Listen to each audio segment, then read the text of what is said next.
Buenas noches con todos. El día de hoy vamos a abordar un tema el tema en realidad es la insuficiencia cardíaca.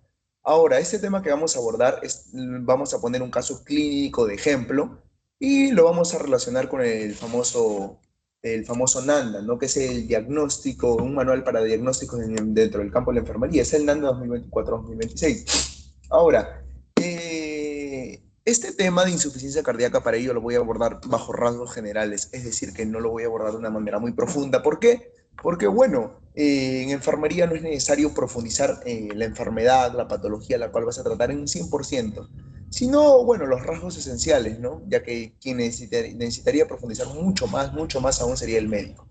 Ahora, comencemos con el tema, pues. ¿Qué significa PAI? PAI significa proceso de atención en enfermería. Recordemos de que el famoso PAI o proceso de atención en enfermería estaba dividido en 5 pasitos: la valoración, el diagnóstico, que para ello se utilizaba este manual, la planificación, la ejecución y la evaluación. Son 5 pasitos que está de manera paralela, está enmarcado casi similar, de ahí una mucha similitud con el método científico. Que en realidad este vendría a ser el método científico en enfermería, el famoso PAI, ¿no? El PAI de qué, el proceso de atención en enfermería de esta patología. Bueno, en realidad vamos a ver, es un síndrome, ¿no? Vamos a ver un poco la diferencia entre signo, síntoma y síndrome.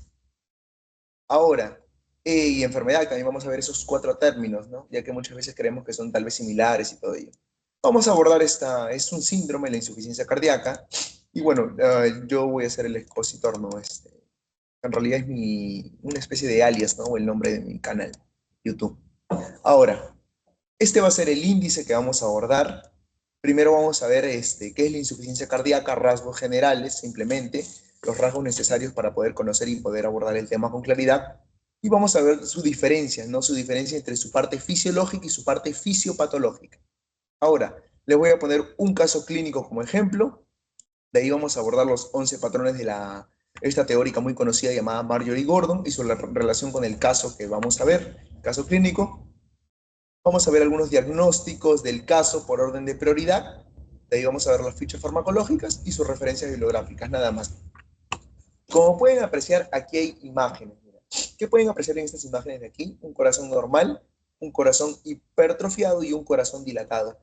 La terminología hipertrofia. Hiper es aumento, mucho.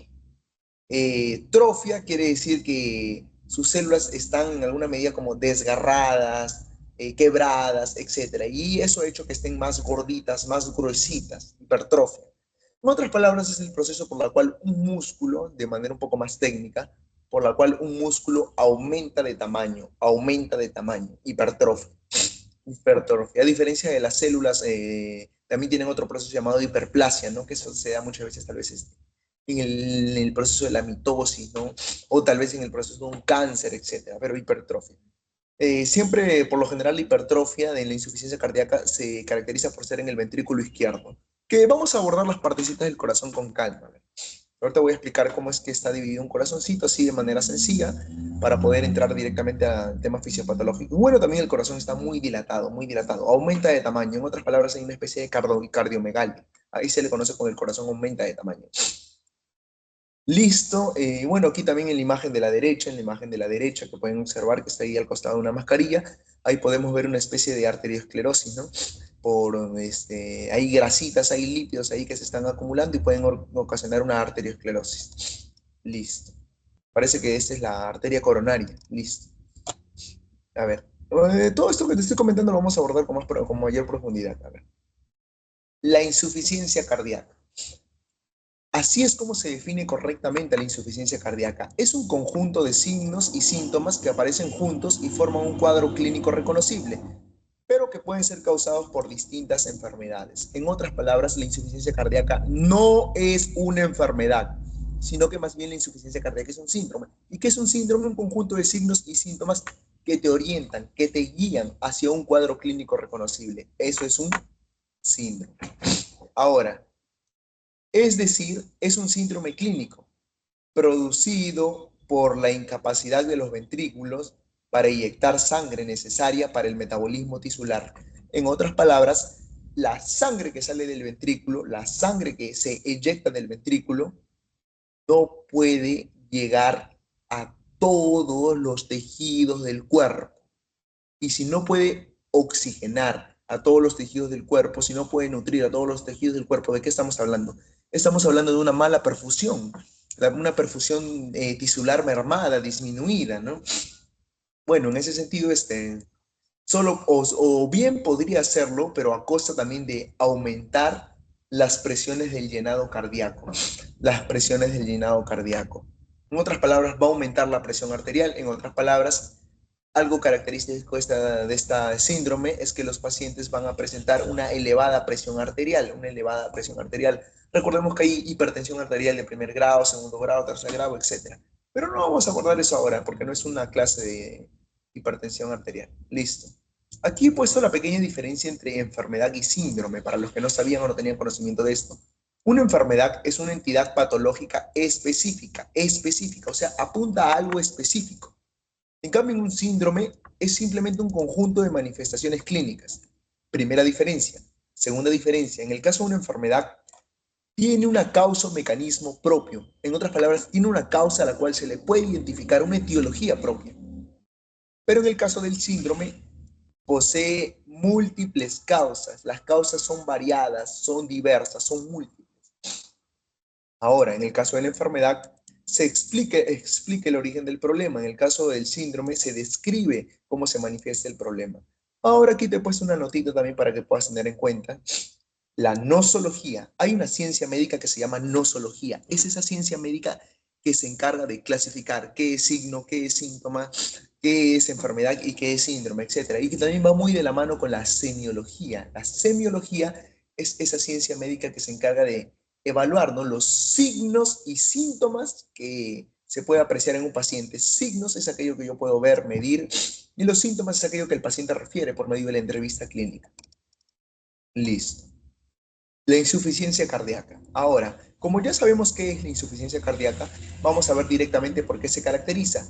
Mira, se va a caracterizar por disnea. ¿Qué es la disnea? Es esa sensación de ahogo, de no poder respirar bien. Disnea. Además, presenta fatiga. Ya. Además de fatiga, ¿qué es la fatiga? Me siento cansado, débil, no puedo caminar bien, etcétera. Eso es la fatiga. Además, estos tipos de pacientes va a presentar intolerancia al ejercicio. Otra característica que también se debe tener en cuenta es que por no haber una buena perfusión tisular, y además también recordemos de que el sistema circulatorio está muy relacionado con el sistema respiratorio, va a presentar lo que son edemas. ¿Qué es un edema? Es la acumulación de líquidos. Pero estos líquidos, ¿por qué? Porque va a haber una especie de retención de líquidos, que lo vamos a poder ver en un momento. Hay diferentes tipos de edemas. Por ejemplo, hay un edema central, edema periférico. En este caso es un edema periférico porque se encuentra en la periferia, ¿no? En los tobillos o piernas, por ejemplo, en los miembros inferiores. Y además este paciente va a presentar congestión pulmonar. Listo. Ahora, las causas más frecuentes de esta insuficiencia cardíaca, ¿cuáles son? Por ejemplo, aquí tenemos el infarto agudo del miocardio, muerte por isquemia. Mira, ¿qué es esto de infarto agudo del miocardio? ¿Y qué es ese término isquemia? Como yo sé que tú no me vas a creer, mira, busquemos juntos qué es isquemia, tal vez. Mira, aquí está. Isquemia es la reducción del flujo sanguíneo hacia una parte del cuerpo. Mira, te lo explico sencillito. Tú sabes que la sangre tiene que nutrir, y bueno, la sangre tiene que llegar a todo nuestro cuerpito, a todo nuestro cuerpito. ¿Por qué? A cada una de las células de nuestro cuerpito y de los tejidos de nuestro cuerpo. ¿Por qué? Porque la sangre tiene oxígeno y nutrientes. En ese sentido, la sangre tiene que llegar a todo nuestro cuerpo. Pero ¿qué pasa si hay una especie de interrupción? Y la sangre no puede pasar a una determinada zona del cuerpo. Pues bueno, ocurre lo que se le llama isquemia. Ah, ya muere esa parte del tejido. En este caso, infarto agudo del miocardio. ¿Qué es el miocardio? Es la capita muscular del corazón. La capita muscular, recordemos que el corazón histológicamente hablando está formada por tres capas, ¿no? Epicardio, miocardio y endocardio. Y además tenía una capita que la recubría, que se llama la capita pericárdica. Y esta capita pericárdica estaba dividida en dos, pericardio seroso y pericardio fibroso.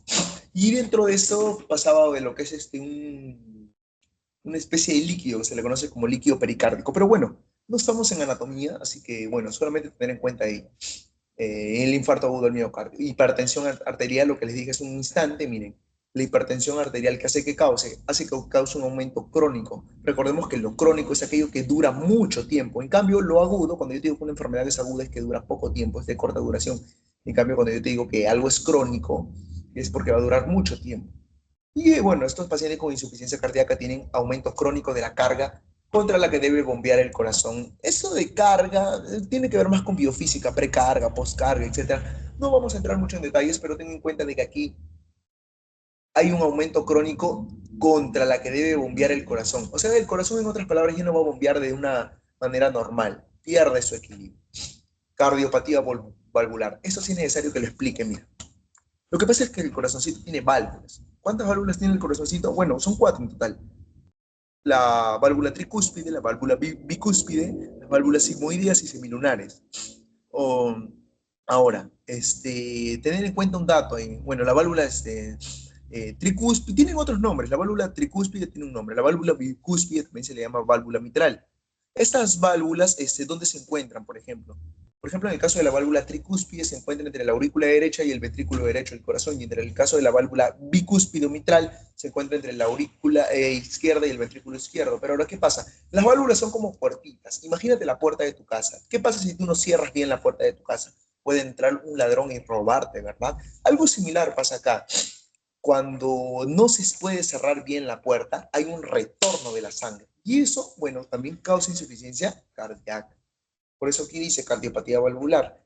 Cardio, que significa corazón, patía, que enfermedad, una enfermedad de las válvulas del corazón. Arteriosclerosis, lo que te comenté hace un instante. Bueno, aquí tiene que ver un poco con el tema de el famoso colesterol, ¿no? HDL y LDL. El HDL, el famoso colesterol bueno, que significa HDL, lipoproteína de alta densidad, y en el caso del LDL significa lipoproteína de baja densidad. Pero a ver, ¿qué es lo que pasa? A ver, el HDL lo que hace, colesterol bueno, saca toda la grasita de tu cuerpo, que están en las determinadas arterias, y las lleva al hígado para que, bueno, las metabolice y las degrade, etcétera, por un proceso conocido como la emulsificación. Pero en el caso de el colesterol malo, es el LDL, muchas veces esto hace el proceso opuesto, antagónico, ¿no? Lleva la grasita del hígado y, bueno, la lleva y la pone en las arterias, ¿no? Y un ejemplo es la arteria coronaria. La arteria coronaria es la arteria que se encarga de nutrir y oxigenar al corazón. En otras palabras, el corazoncito así como agarra y limpia la sangre oxigenada que sale de sus válvulas, la sangre oxigenada, sangre arterial que va a todo el cuerpito a distribuirse. El corazón también también tiene que llenarse de oxígeno y nutrirse. ¿Por dónde se nutre y se alimenta el corazoncito? Por las arterias coronarias. Es como el caminito que prácticamente recurre la sangre, ¿no? Que llega al corazón, netamente al mismo corazón mismo, es decir, al corazón en sí mismo y por sí mismo. Y bueno, arterias coronarias, ahí estas son las arterias que nutren y oxigenan al corazón, etcétera. Pero ¿qué pasa si estas arterias pierden su estrechez? ¿Qué es estrechez? De lo que están así, tienen ese tamaño, vuelven más estrechas, se cierran. ¿Por qué? Porque aquí se comienza a acumular grasa, lípidos, se comienza a acumular lípidos. Ocurre una arteriosclerosis. Ah, ya. Y bueno, eso también puede perjudicar al corazón y puede ocasionar una insuficiencia cardíaca. Ahora sí, seguimos con otro tema. Mira, la disminución del gasto cardíaco, del gasto cardíaco. Aquí está G, no sé por qué está, pero bueno, la disminución del gasto cardíaco. ¿En qué consiste esta disminución del gasto cardíaco? Mira, lo que pasa es que el gasto cardíaco es la sangre expulsada en un minuto del corazón. Recordemos, por ejemplo, que el ciclo cardíaco del corazón dura 0,9 segundos, la sístole, diástole.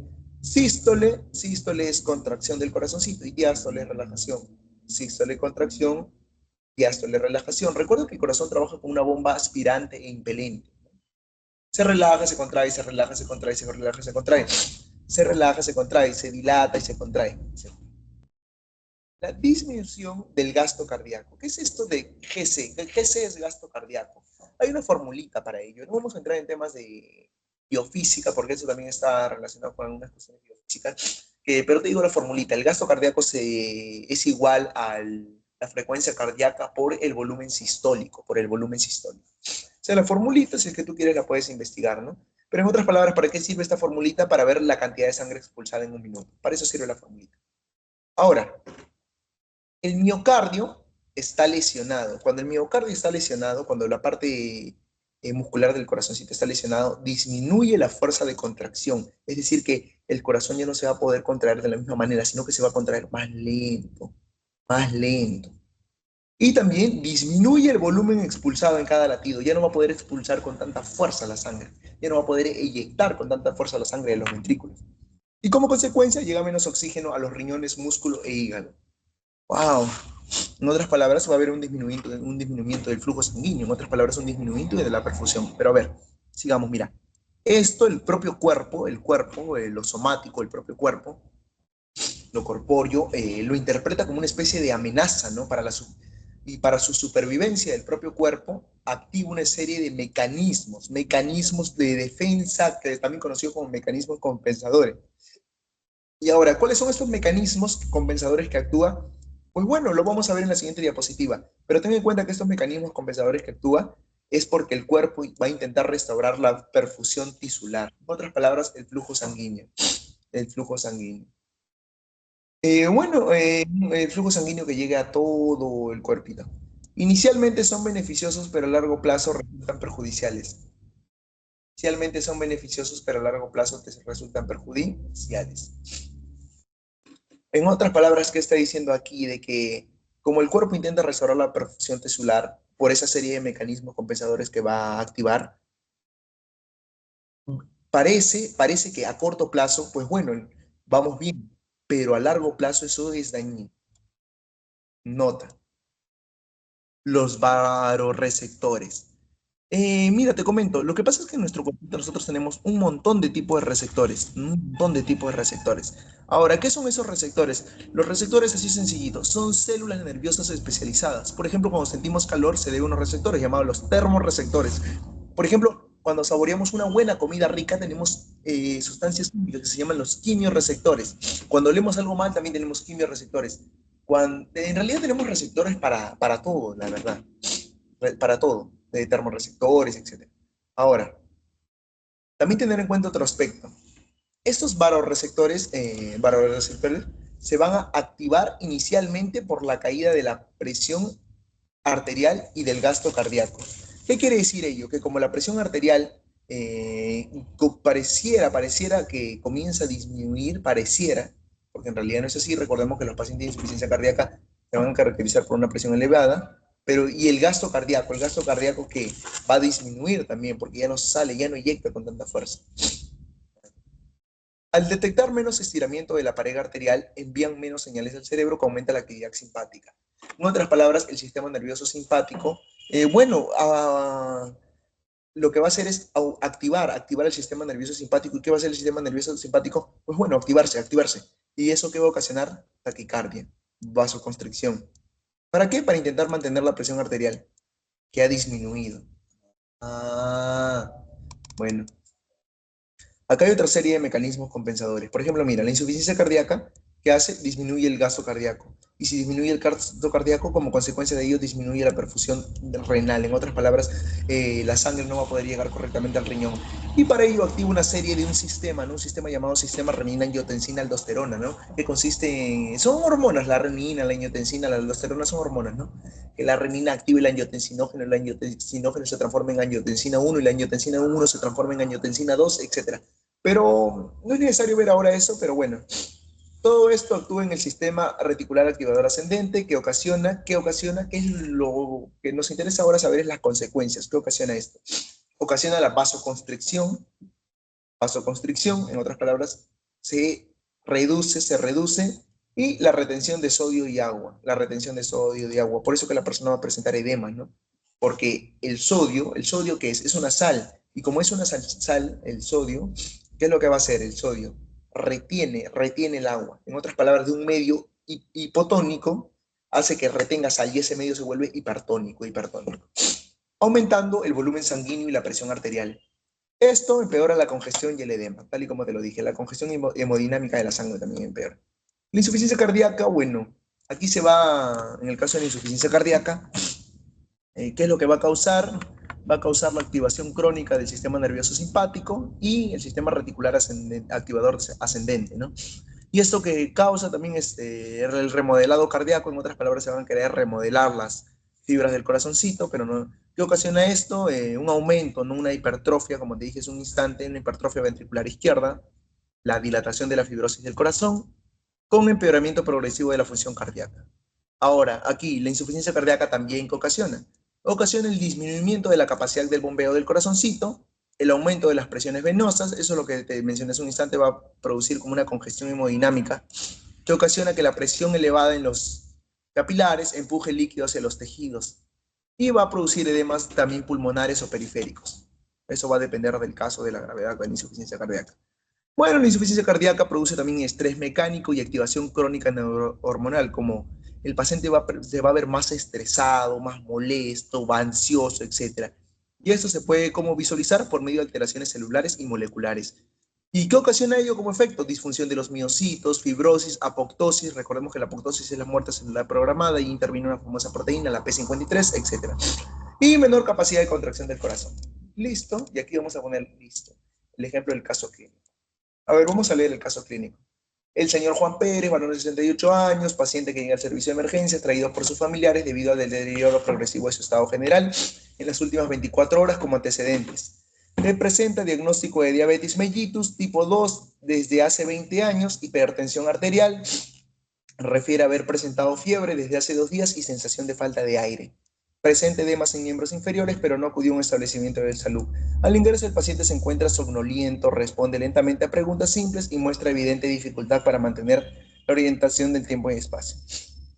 Bueno, en base a ello se le ha aplicado un examen físico general que consiste en los famosos pasos inspección, palpación, percusión y ocultación, que son los exámenes del famoso examen físico no general. La inspección consiste en visualizar, la palpación puede ser superficial o profunda, la percusión que consiste en producir sonidos para ver en este caso que presenta el paciente. Bueno, en el caso del edema se utiliza bastante lo que se llama el signo de la fobia, signo de la fobia. Agarras, ¿qué es lo que haces? Bueno, agarras y palpas y ves con tus deditos, a ver, presionas una parte, por ejemplo, una parte así de los miembros inferiores, por ejemplo, y si se queda como hundidito, eso ese es el signo de la fobia y eso significa que presenta edema. Ahora, hemos valorado la escala de Glasgow, es una escala que sirve para ver el grado de conciencia de la persona, es una escala neurológica, es una escala neurológica. Ahora, esa escala neurológica, bueno, ¿qué es lo que mide prácticamente el grado de conciencia de una persona? Y evalúa 3 aspectos, la respuesta motora, la respuesta verbal y la apertura del ojo, la apertura ocular.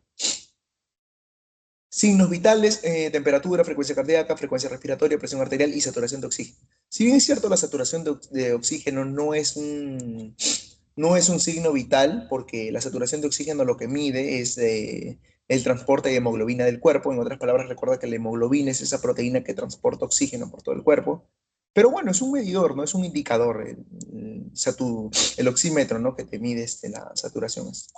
Bueno, aquí vamos a poder apreciar, mira, algo muy interesante que podemos apreciar aquí es los 11 patrones que te mencioné de Mario Rigordo, mira, de esta teórica, y para ello he evaluado los datos objetivos y los datos subjetivos en base al caso clínico que te he presentado. Patrón percepción de la salud, patrón nutricional metabólico, patrón de la eliminación, en este caso también tenemos el patrón actividad y ejercicio, patrón descanso sueño, patrón cognitivo perceptual, tenemos el patrón autopercepción, ¿no? El patrón de autopercepción, cómo te percibes a ti mismo, tu autoconcepto propio, ¿no? De ahí tenemos al patrón rol y relaciones, sexual reproductivo, patrón afrontamiento de tolerancia al estrés y el patrón valores creencias. En base a ello, ahí tú puedes visualizar los datos objetivos y subjetivos, y aquí está el diagnóstico NANDA. A ver, mira, si es que no recuerdas cómo buscar el diagnóstico NANDA, es más, ahí te he puesto la página, mira, 355. Busquemos juntos la página 355. La página 355. En la página 355 vamos a poder ver un diagnóstico NANDA. ¿Cuál es el diagnóstico? Ahí está, mira.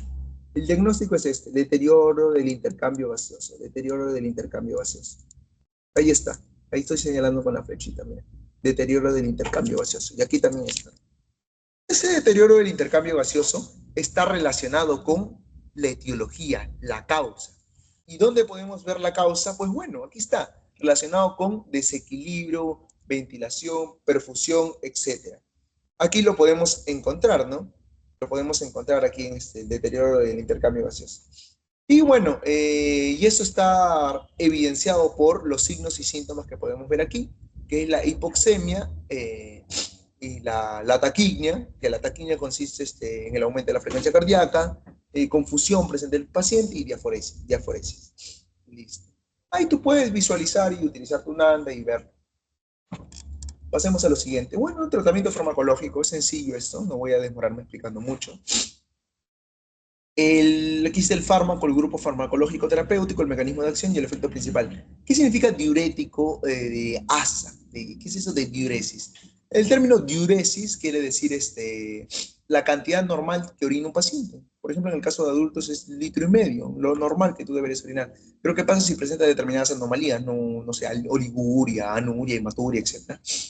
Pues bueno, en este caso, como hay una especie de falla renal, pues bueno, se utiliza este diurético, ¿no? Diurético. La furosemida. Ahora tenemos el enalapril. El enalapril, como podemos ver ahí, se encarga de inhibir la conversión de la angiotensina 2. En otras palabras, está relacionado con el sistema renina-angiotensina-aldosterona. No es necesario meter muchos datos aquí, por ello que no quiero expandirme en esto. Y aquí está cómo actúa, ¿no? En la vasodilatación, en la disminución de la presión arterial que está alterada y en el remodelamiento cardíaco, lo disminuye. Tenemos a la espironolactona, que es un antagonista de la aldosterona. La aldosterona te comento, es una hormona que hace que se retenga el sodio.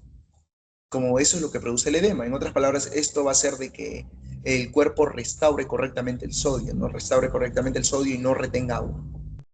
Bloquea los receptores de aldosterona, la insulina, porque recordemos que el paciente también tenía en el caso clínico como antecedente de diabetes. Aquí está la insulina, hormona hipoglucemiante, el carvedilol, que es un bloqueador de B1, bloquea receptores adrenérgicos, no voy a entrar mucho en ese tema, y bueno, la forvastatina, ¿no? Que prácticamente también inhibe, actúa en hormonas, coenzima A, reductasa, etcétera. No voy a entrar mucho en ese tema porque no es necesario. Aquí está la referencia bibliográfica del tema y eso sería todo. Preguntas, dudas, eso sería todo. Muchas gracias.